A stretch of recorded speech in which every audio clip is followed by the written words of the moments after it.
According to the Oakland Free Press, an unidentified 36-year-old man died in quite possibly the most embarrassing way possible.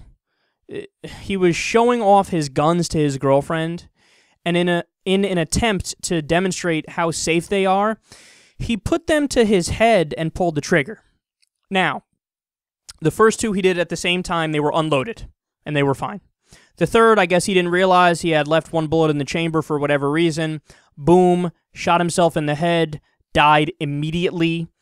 He supposedly had been drinking, no surprise there, and she tried to do CPR on him to save his life while she, was waiting for the people to get there.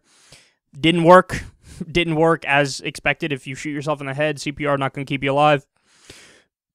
3 other young kids were living in the same building. Not related to him, but they heard the shot also.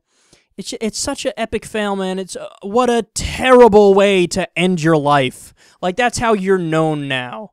The dude who accidentally shot himself in the face.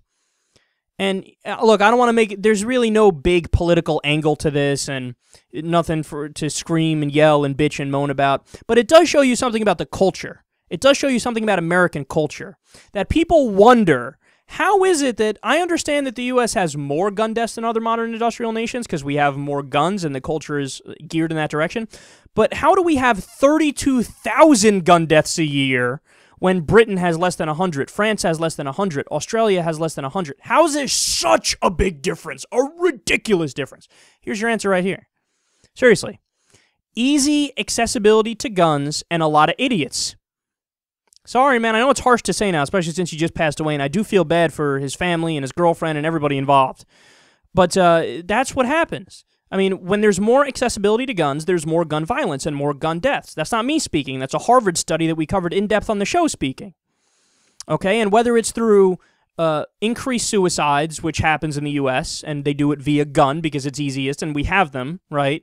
Whether it's increased violent crime and shooting of other people, homicides, that's a large part of it too. Flat out accidents happens all the time. This is another example of that. It's the fact that there are so many weapons and the culture is so used to it that we have so much death.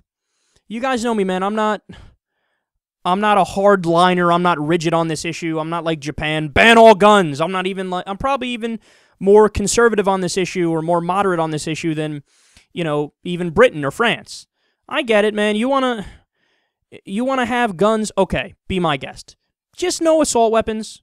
No semi-automatic weapons, please. No, you can have handguns, you can have shotguns, you can have rifles, but let's just do background checks. Can we do universal background checks? Can we limit your high-capacity magazine to 5 bullets? So if somebody goes crazy and shoots up a movie theater, they can't shoot 60 shots in a row. They could just do 5, then have to reload. Maybe somebody tackles them.